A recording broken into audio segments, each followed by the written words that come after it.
This week, we welcome back Mary Beth Borgwing. She's the president and founder of the Cyber Social Club to talk about uniting women in cyber. In the technology segment, the technical segment, I'm not with it today. Technical segment this evening is Chris Breton. He's the chief operating officer at Active Countermeasures. He's going to discuss why threat hunting is the missing link between protection tools, our response tools, and we'll take a deep dive into AI Hunter. In the security news, attackers are exploiting IMAP to bypass MFA on Office 365 and G Suite accounts. Vietnam's Ocean Lotus Group ramps up hacking car companies. I've got lots of stories that didn't make it there because I'm not very swift today. But there's lots of fun things to talk about. We got the ASUS bug, of course.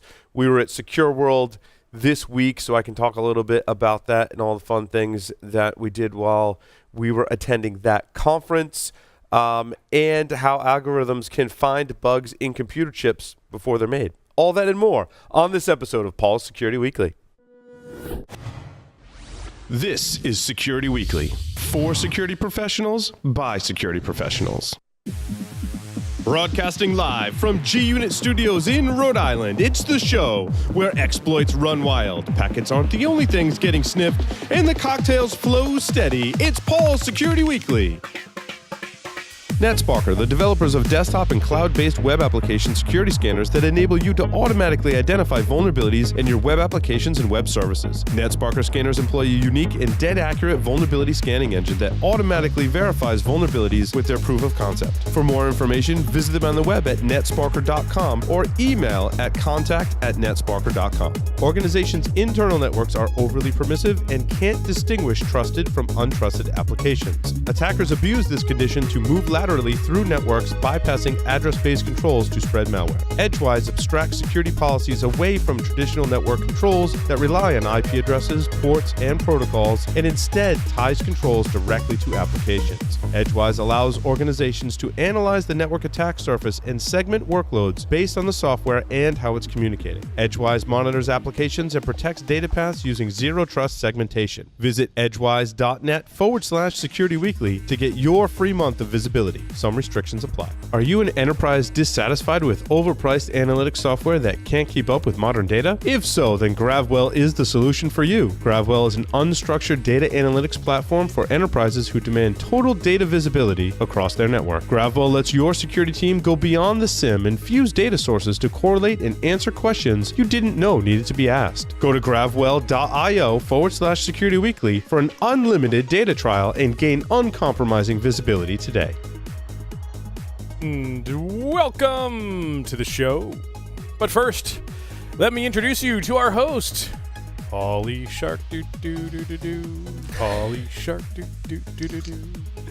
Welcome, everyone, to Paul's Security Weekly. It's episode 599. We're recording on March 28th, 2019 here in G-Unit Studios. To my left is none other than Larry Pesce. Larry, welcome.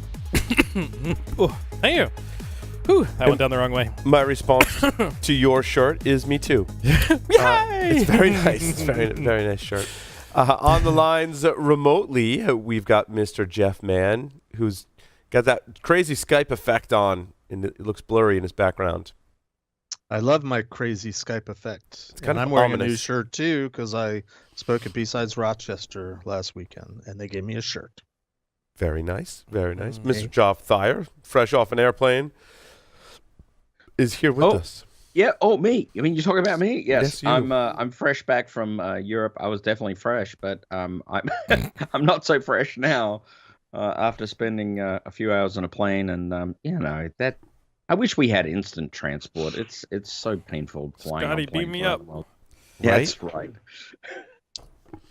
Mr. Lee Neely is here with us. Lee, welcome.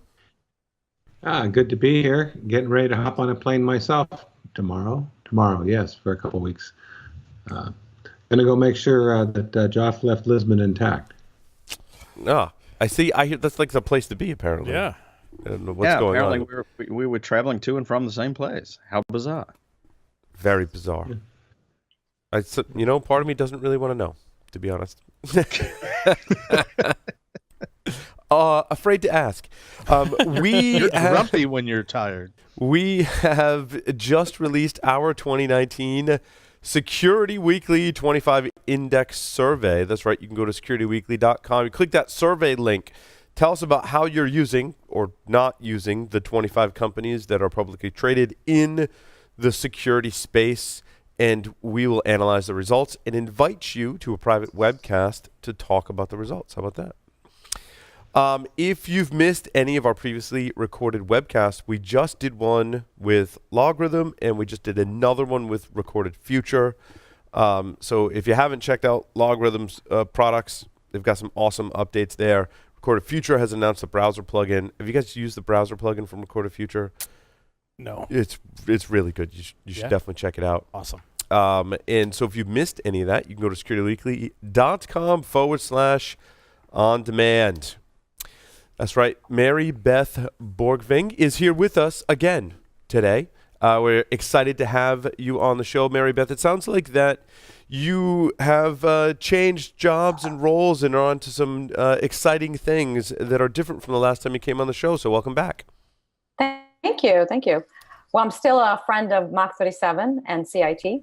And I think last year I talked about what it was to be at Mach 37 CIT, and then we were announcing Uniting Women in Cyber.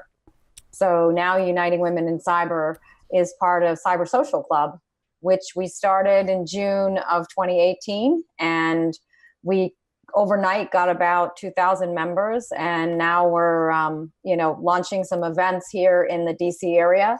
And we're hoping to go a little bit more global. We did have an event at RSA. We had an event at the Bourbon and Branch, which was awesome. We had standing room only and people at the door waiting to get in with their passcode. So we're doing lots of socialization of people that want to get together and talk and what's out there and new in cyber. And then we are also doing Uniting Women in Cyber, which is part of Cyber Social Club. And that is on May 17th at the Key Bridge Marriott in Arlington. So, Mary Beth, what is the Cyber Social Club? Well, so when I was at Mach 37, I realized that, you can put 6 companies through an accelerator and you have to pick who they are. But sometimes, A, the companies don't make it. B, maybe you don't attract the right mentors to get to meet those companies. And there's a whole lot of dating that has to go on within the partnerships and emerging new companies and companies that are actually trying to get into cyber and understand it, or workforce. So we decided we would open up the aperture and create a social club where people that want to either learn about cyber, or that they're launching a new company, or they want to just network with other cyber executives could come together. And we didn't feel like we had something like that in the cyber ecosystem here. We did some research, and we're bringing together people within the government sector and the private sector, and we're getting people from New York and Boston and some San Francisco to kind of chime in. So we're just creating really like an open social club. Yeah, I like this idea because I think that especially when you're starting a company and doing a startup, there's a lot of people that are in certain roles that you need to meet, and you might go to a lot of different conferences and events and have lunch with someone who's recommended for a friend, right? And that's kind of a long process, and the whole point of a startup is to accelerate your growth. It sounds like this is the perfect place to do that. Well, and also, I had a lot of people in my network saying, I'd like to meet, first of all, I'd like to find some companies to invest in. Mm-hmm. And some of them are sitting CEOs in security, or people outside of security but have been around, and they said, I really want to find something. And then you have people that want to start a company that are maybe still working at a company. And then you have people that are looking for money actively. So there's lots of different stages, but all those people in the ecosystem want to meet each other, and they want to kind of meet each other under a neutral kind of territory. So we provide with no that pressure. kind of neutral territory. Yeah, no pressure. And the accelerators are, I think, to be honest, and I've talked about this with some of my friends, and I think accelerators are kind of passé. I think it's, they sit down, they talk about accounting with people that are never going to be accountants. They talk about legal stuff with people that are never going to be legal. And all they care about is, creating the product market fit for their product and getting funding. And they should leave the expertise to other people. So what really has to happen is they have to get the holy shit moments about their product out there, and they have to get told that their product isn't as good as it should be, and they have to meet their competition. And in order to do that, you have to meet a lot of experts. So Right. we're trying to provide that proving ground. So we're trying at Cyber Social Cup this year, and we're going to experiment with it at Uniting Women in Cyber on May 17th. We're going to have something called the Whisper Salon.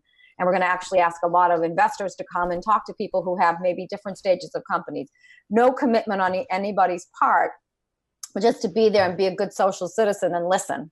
And so we're starting that, and we've had a lot of folks from, ex-Google people and some Amazon people and from bigger companies who say, if you can bring people together, that'd be great. Because once someone like an Amazon or a Google brings someone together, they instantaneously think they're in a love fest with that company, and it doesn't always happen that way. Mm. And they have a hard time saying, your baby's pretty ugly. I think you should go back to the drawing board. Or there's someone in the market that's doing that. Or there's 10 people in the market doing that. You have to do something different. And so you need a bunch of experienced executives that are kind of like in a neutral place that can give these people and be real mentors and give them real feedback. So that's what we're hoping to achieve. And the DC marketplace is not San Francisco. It's not Boston. It's different. And so we're trying to create something that has meaningful here that would attract those people from Boston, San Francisco, Atlanta, because we're going to quell out what is really unique about our talent here. We know we have a lot of great AI people here, and they haven't been recognized the way they should. Yeah, and I like the informal aspect. I think some of the best advice that I've gotten certainly has come from the more informal settings, right? Because when you're doing a formal pitch to investors, there's a lot of pressure. There's, a lot of things happening in that particular setting. But if you're just sitting around having a couple of drinks and talking to someone about your idea with no pressure, right? That's a time to get some great feedback. It's time to convey your ideas in a more relaxed manner as well, and also kind of practice, how do I get my product idea out in a very short conversation, right? The elevator pitch is As it were, yeah, as it were. So I think that's great. Yeah, and there's also so many different parts of security today, and so you can't know it all. And so, if you can come listen to somebody else and say, oh, that's really interesting, because a lot of these meetups that you see are super focused, and some of them are, no offense, super nerdy. And a guy or a gal with some dough goes there and says, I am lost, right? Mm-hmm. So we want to make sure we can bridge that. We have a lot of techies who show up, and we have a lot of people that, from the business side, and those two sides have to come together, because there's reality check and what can get funded, and then what people can absorb. I work with, my day job is really to be a consultant at the executive level with companies that are trying to launch or trying to get funding or whatever. So I see a lot of different companies across the country that I work with at different stages. And what's really interesting is that it's they need to know what the product market fit is and how it evolves. And a lot of companies don't ever get that. And that's why they fail. So if they're talking to real business people with real use cases, it works out a hell of a lot better than, a bunch of engineers sitting around creating use cases, because that doesn't work. Yeah. So how do they find the best product market fit? Because that seems to be the trick early on. If you get that right, you can continue to grow. If you get it wrong, you're probably going to fail pretty quickly. Well, I think you have to have good client advisors, right? That's number one. And you have to really show them what your product can do. But beyond that, you have to be able to actually tie it to a problem that you need to solve. So what's keeping people up at night is always that big, cliche word. But I'm working with a company right now that's coming out of stealth mode. I'll give you an example. They have 11 patents. They did some of the earliest work in anomaly detection, and everybody knows, roll your eyes. Everybody's doing that. However, if you look at what they're doing now with their algorithms, is they're able to look at things in real time, and a lot of anomaly detection isn't in real time. And so what they've done is in the 6 months that we've been working together, they've gone from being somebody who looked at anomaly detection and got to create a risk score, to be actually getting to the root cause of the detection of the adverse event in real time on the endpoint, which is a game changer. And the SOC 1 and 2 operators really, they're in overload. They're shutting their eyes. They're not looking at any screens. But if you can help them visualize that root cause in real time, that's a game changer. So it's about timing. If you look at what's been happening over the last year with SOAR and, bug bounty and all that, but at the end of the day, the minutes to, creating months into minutes is really what we all want, right? We all want to get to that mean time into detection.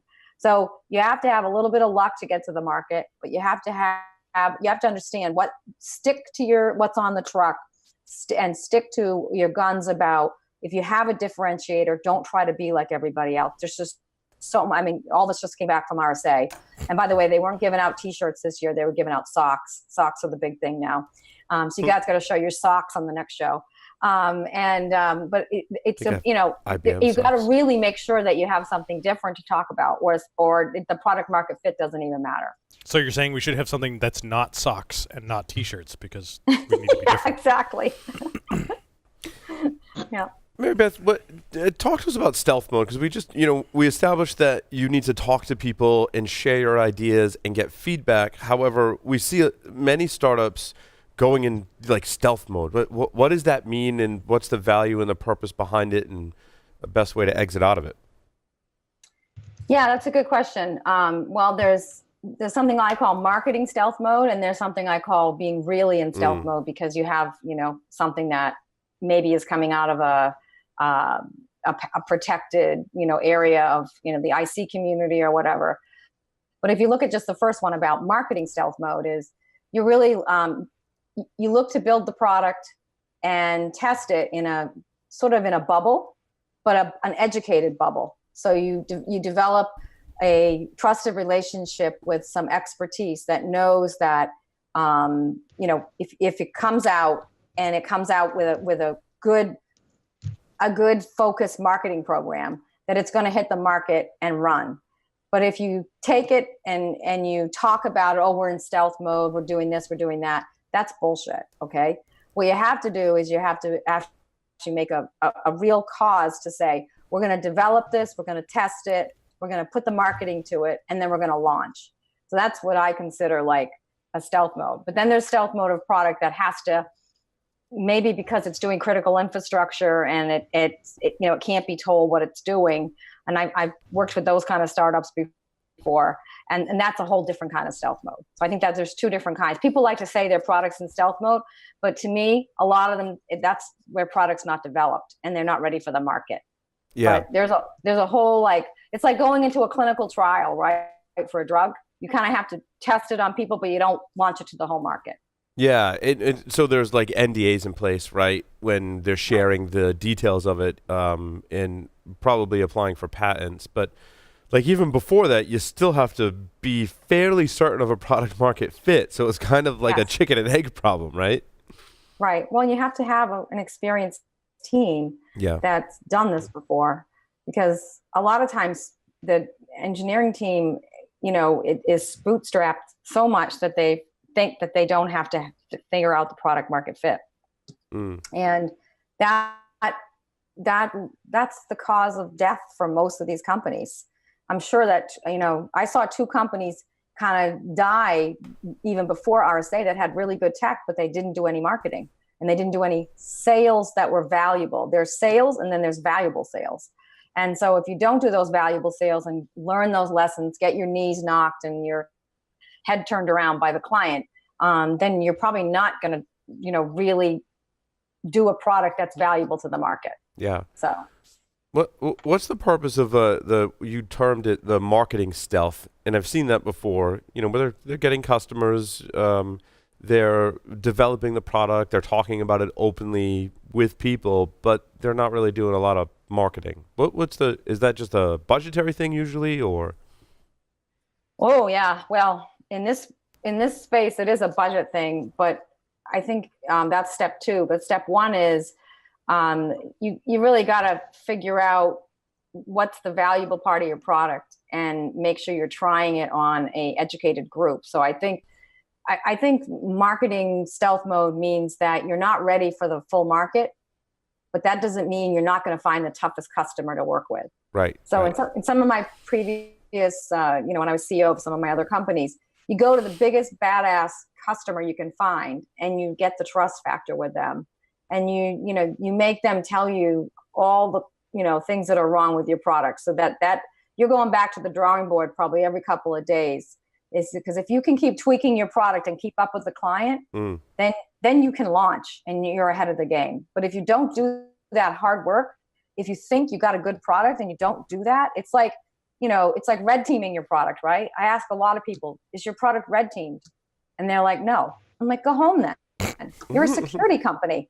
You're supposed to red team your product. Right. So, I can't believe some of these people tell me their products are not red teamed. I mean, come on, like crazy. So, yeah.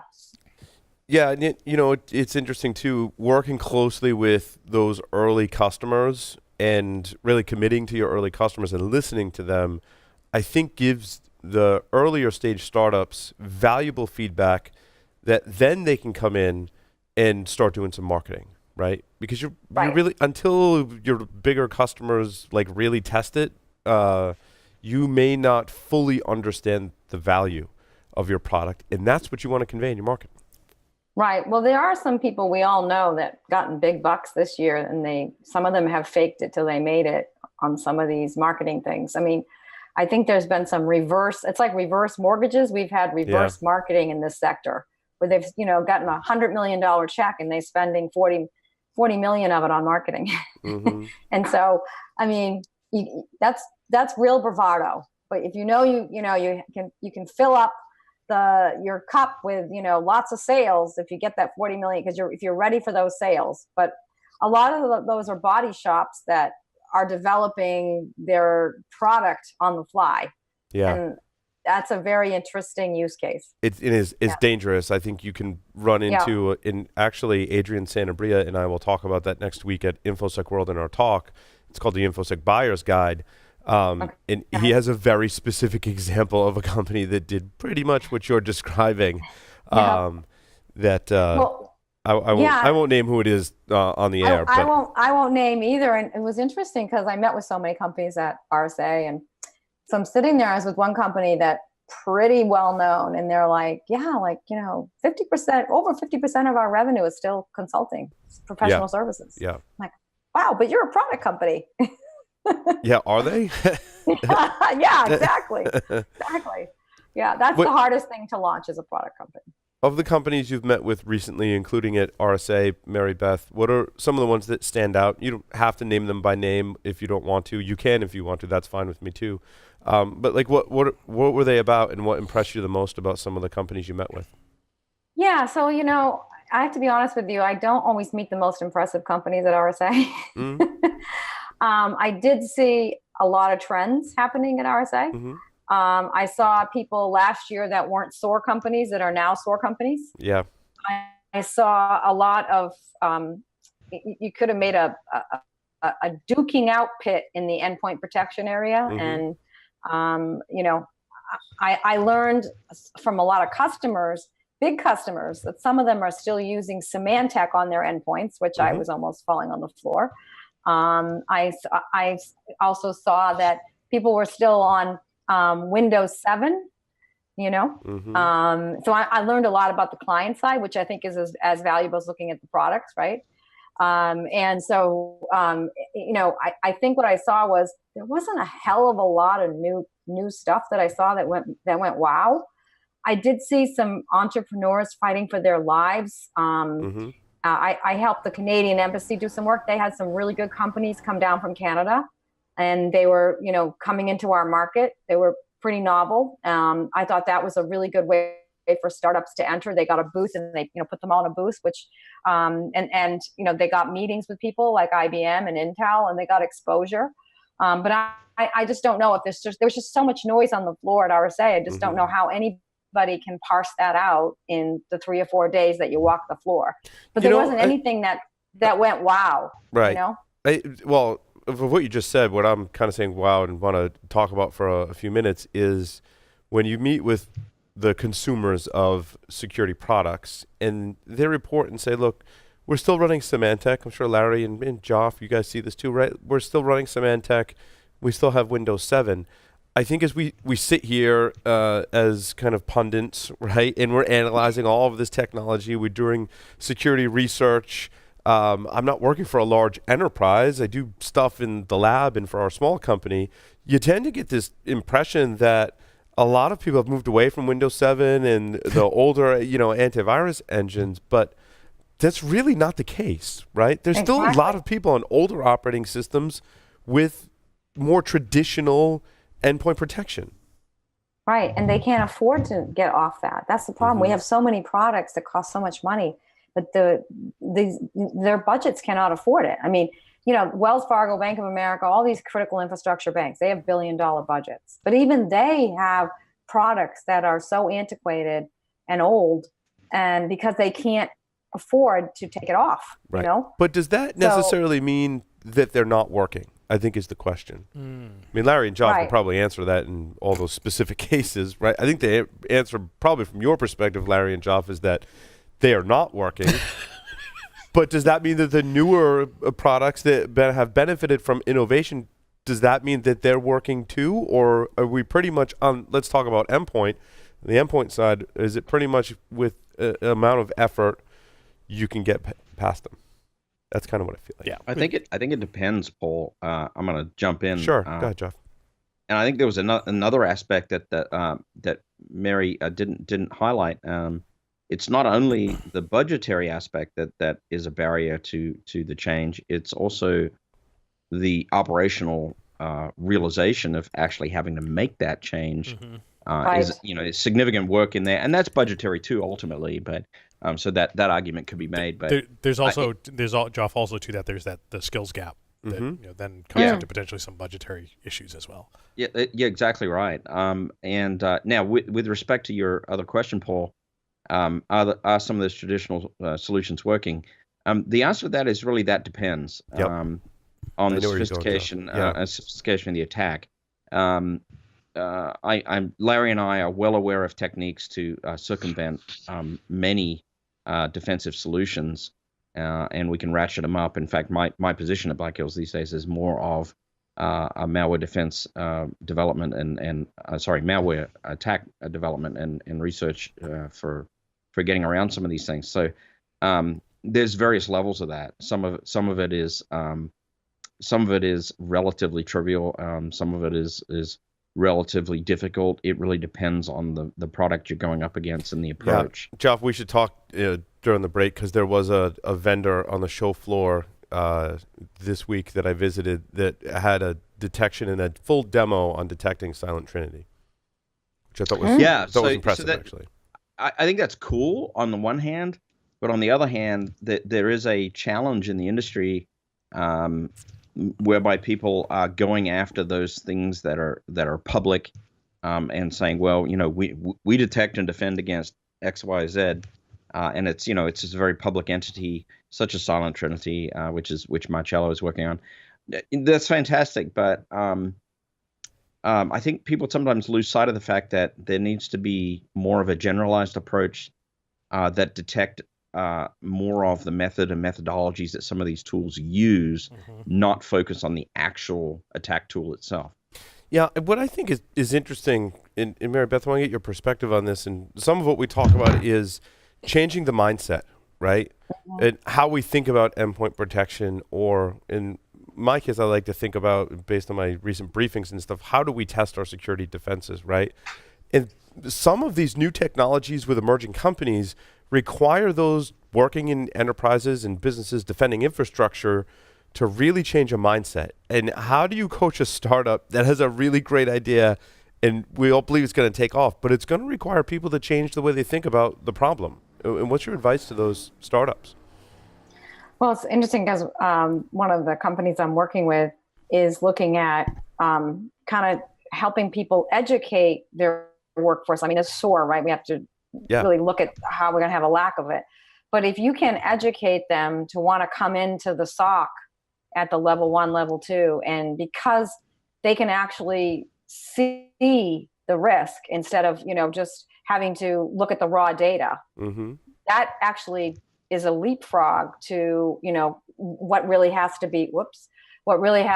happen to, to create some kind of meaningful way to get to the root cause. Yeah. And so that is something that one of the startups I'm working on is doing. They're getting to the root cause with this visualization. They're going to educate people to come into the SOC at level 1, level 2 that maybe don't have the expertise of a 3, but they're going to be like apprentices and they're going to be able to learn. And I think we need more tools like that help enterprises learn more, that the average bear needs to be able to look at, because we've made everything such a mystique and we don't have time for that anymore. And people like that run the P&L, they don't want to wait for some guy in the SOC to tell them something. They want to see a visualization of what the risk is that they're up against. And they want to be able to look at that in real time. So I think that's a switch. What I did see a lot of, and this company I'm working with, is, to absorb that MITRE ATT&CK data. I think that's an important piece for the endpoint. I think it's, we can't be doing forensics at the endpoint because that's too late. So we need to be looking at how we work together with maybe some of the antivirus folks and put something on that gives you the ability to look at those adverse events in real time. Yeah, and I think one of the other things that, as I listen to you speak, Mary Beth, is to really understand your customer, you have to spend time with them. And, one of the startups that I appreciated when they told their story, they spent time they reversed it, right? They went to the SOCs and they said, look, can we just shadow you and talk about what your primary challenges are? They did that in a few different businesses and in enterprises and different verticals to really try and understand the problem. And I feel like we don't see enough of that, right? If you look on the RSA show floor, for example, right? If more people had done that, you would see a better product market fit, right? And that's important. Yeah, and we actually have someone on our advisory board at this one company that, probably in another month I can tell you more about, that we're going to be educating those people. They actually have so many certifications. They said, let us take a stab at getting some really, low level but easy to do education packages together. So we're gonna take some time and do that because we think it's important. So because we understand the workforce issues. And by the way, that's one of the things we're talking about at Uniting Women in Cyber is the fearless workforce, and how we're trying to attract people that have really good analytical and project management skills and leadership skills at all different levels of their career. Like, think about, people think, if I'm 40, I can't go into security because I'm too old. That's baloney. When I went to the BP SOC, they had a business person sitting next to a techie because they took the two people together to evaluate what is really going on, right? And it's almost like there's a psychology to everything we do in security, and there's a business side. So that's one of the things we're really trying to get more women into, to enter the security field, because we think that there's just not enough women, because we know there isn't. Yeah, I do want to talk about that. Before we go to that topic, I did want to ask you, when you were talking, reminded me of something else that a lot of companies struggle with, and I personally feel bad, and I've met with some of those companies, and they develop a solution to a problem, and in my opinion, they have a great product market fit, right? They then go to the analysts, and they kind of get jockeyed around, and the big analyst firms put them in all these different buckets. And then I meet with the CEOs and founders and others in the company, and the first thing I'll say to them, I'm like, there is no way you should be in that category. Like, you are differentiated outside of that category. But they still struggle, like, even after they've had launch. It's before they're reaching the tipping point, I think, but they're in that phase, right, where they're kind of getting thrown around by the analysts in an unfair manner. And what advice do you have for those types of companies? Well, I think analysts are really good at what they do, but how many of them really get in and have a test center that they set up in a test environment and go in and can test the products? I know some of them can, but I know most of them don't, and so I think that's the key, right? To find that right analyst to work with, because otherwise you're just getting a lot of armchair advice, and they have a job to do. They are getting paid to put you in those quadrants, and they're getting paid to jockey people around because maybe they don't have somebody in that quadrant, or it's their own opinion, right? So there's a lot of research that has to be done. Yeah.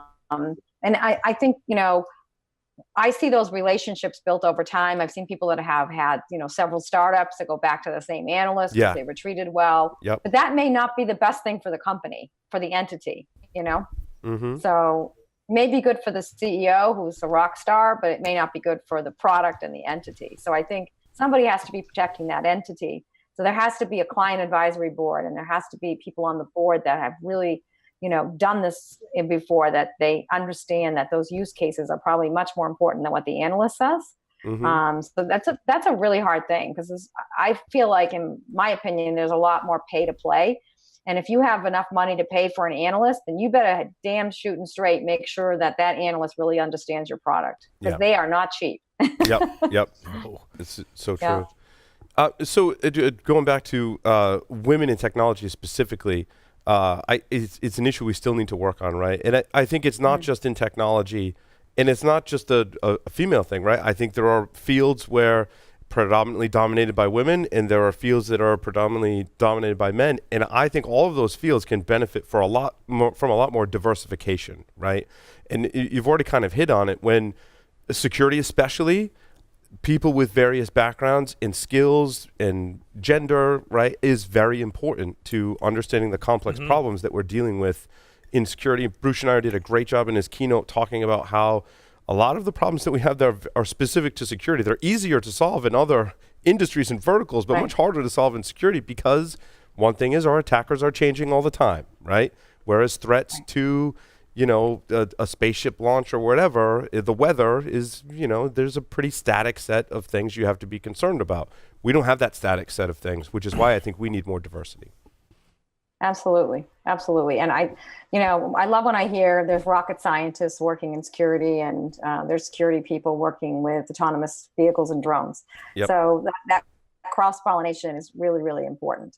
And I don't think we get enough of that. Absolutely. Everybody thinks you have to have a sophisticated engineering degree just to be able to work in this space. And what I found is that, I was talking to a client last night, and, he's got a great product. He's got the ability to morph a payload for a drone in real time. And but he's not the best at understanding the business side. So his company is going to struggle, right? So as I tell people, you've got a team that comes together that forms an entity. Yes. And that entity is what is about. It's not just about the team. The team is really important, but you've got to create an entity that will actually carry the product into the market. Yeah, you have to hire for the way I like to think of it is you hire for your deficiencies. And I think that's one defining quality of very successful entrepreneurs, is they recognize that they're not an expert in everything, and that when they build the team, they have to hire people that are almost making up for those deficiencies in certain areas, right? Right. But a lot of them take a long time to figure that out. And every day is time is money. It's but true. Also then you give your competitors another day to come in and build against you. And so sometimes a person or a team, and a company with a more inferior product to yours may make it because they've got their act together as an entity. And it's really hard to tell a really good technology team that they may get overrode by somebody who's not as good because they didn't have sales. They didn't get their entity out there. The investors didn't feel like they had credibility because they didn't have somebody with business experience and leadership experience running the company. And so if you can pass that baton as a somebody who's a techie, if you can be really confident in yourself that you don't need to be the CEO, that is a huge step forward for the company. And it shows a signal to the investors. So. More questions for Mary Beth? Yeah. So one of the questions I had is just recently been talking about this with my wife, the different perspectives we have, me and male, her is female, in InfoSec. And I'm thinking, we talked about the need for more women in InfoSec, but are there any particular skills you've identified that they bring to the table? Because we've had an interesting debate over here about where our skills lie or don't lie, as the case may be. Yeah, That's a really good question. Well, I can answer it on a couple different levels. So I think that women tend to come together in a different way than men do. They run towards the problems and they want to fix them, whereas certain problems men will run away from because they know somebody else will fix it because they didn't think it was a big enough problem for them to fix.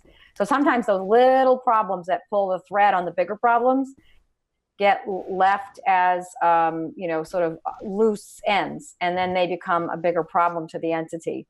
And so I've seen that women can come in sometimes and be the glue and pull those threads together and have no ego in it. They check their ego a little bit easier at the door.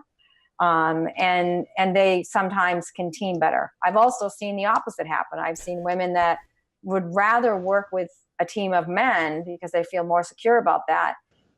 Because for whatever reason, they like that better. And sometimes that I've seen them become the disruptive apple cart. So I think I don't think genders, I think there's personalities that can come in and help shape things. I guess I'm to a point in my life where I don't think it's a gender thing as much as I think that a lot of women haven't gotten the opportunity to show themselves because they didn't get that leg up from a friend who got the job and pulled them in. As you all know, there's not as many women on boards as there are men. I usually sit on boards with mostly all men, and I call it, the guys and I'm the gal. I don't think ourselves are very different, and they respect my opinion, and I definitely respect theirs, and we learn from each other. I think there's not enough of that.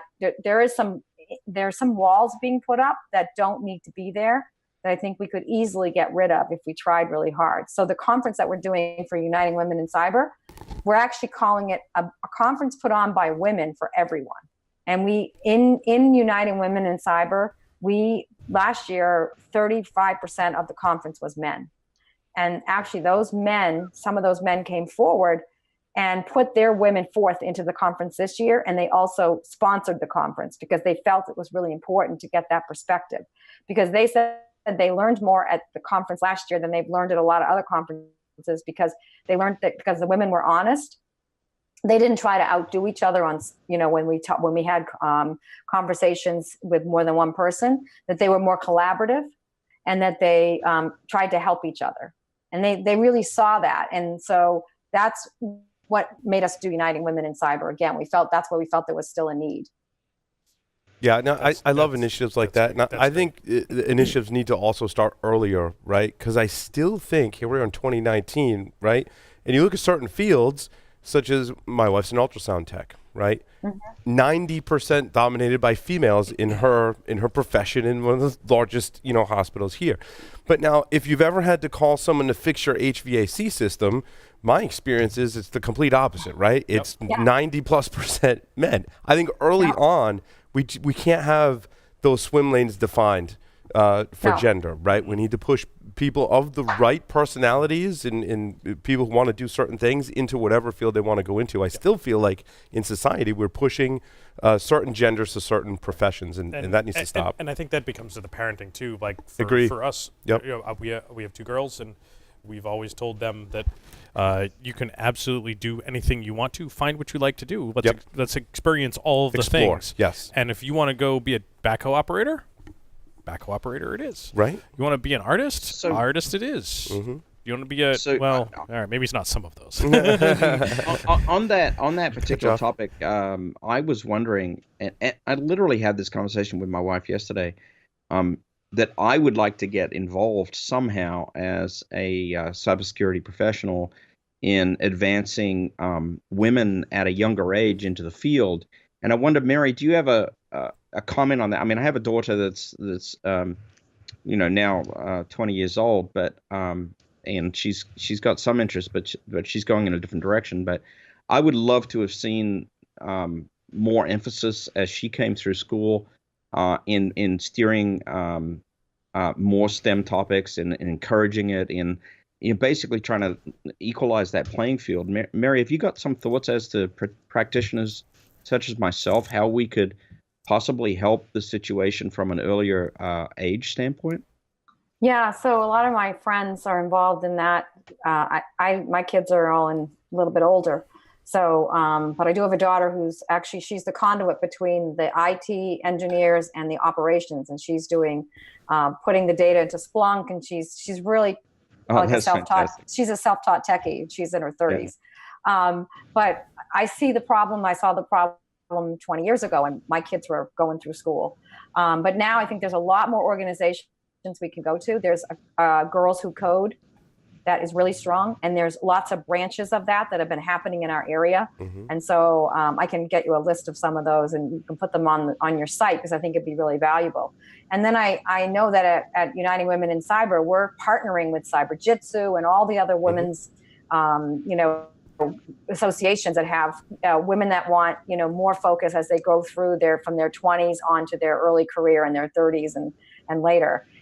And we've had a lot of women come forth to us at Uniting Women in Cyber, say, can you come into our companies and just talk about how we all get together and value each other in our roles of doing different things around security? Because sometimes people don't think that each one of the roles is really valuable. And I think that's what some of the women at General Dynamics told me, that a lot of the young women engineers that come out of college, like 21, 22, and they go sit in the engineering teams, they get totally intimidated and they leave. And so we're trying to stop that from happening. So we're doing some programs. We're going to do a program in the fall about getting the universities together. And we're going to call it, Education Alley, and get them to come and meet with other professionals that are, further on in their career, to kind of have like a back and forth. So we were going to do it at Uniting Women in Cyber, but we couldn't take all of that on. So we're going to do it later on in the year to continue the Fearless Workforce theme. So I think it's about, getting involved with some of those early organizations, but also, coming to the universities. The universities are really, really pushing it. There's a university, Jessica Gulick is talking at a university this weekend, and she's going to be talking about cyber to about 400 MBAs. And the MBAs, they don't think they know enough about cyber to even go in on it. And so it's really interesting that I just think it takes some cross-pollination. Those of us who have been in the field for a while have to look left and right and see if we can drag people in. But I think we also need to make our kids feel confident that they don't have to be an engineer to come to this sector. Absolutely. Mary Beth, are there conferences or events coming up that you specifically want to promote? I know you've mentioned a couple already, but what's coming up in terms of events for you and your various initiatives? Well, we have May 17th with Uniting Women in Cyber. Will be at the Keybridge Marriott, which go on www.unitingwomenincyber.com and sign up. It's free. And if your company wants to come, and if you have a new company, or if you even have a company that's getting into cyber and you want to have a table, we've got tables. We're going to have, like I said, the Whisper Lounge to meet investors. And if you have an idea, you don't have to have a business plan. They're just going to be there kind of like listening. So I think that's going to be a worthwhile event. I think Tom Suter has some great events coming up. I think he has an event coming up in 2 weeks, the ATARC event. I think that's a very valuable event here in the DC area. It's like a mini RSA, but very focused. And then ICS West, one of my clients, Clear Force, is going to be presenting there. That's a really valuable event. It's kind of like physical security meets cybersecurity meets risk. It's become a very popular event. And that, I believe, is April 5th. In Las Vegas, our favorite town. So. Outstanding. Mary Beth, thank you so much for returning and appearing on Paul's Security Weekly. Yeah, thank you. Thank you, guys. Take care. You too. Cheers. And with that, we'll take a short break, come back, and we're going to bring on Chris Brenton. He's going to talk about, hopefully, IP Fix and NetFlow, and then give a demo of AI Hunter. So stay tuned.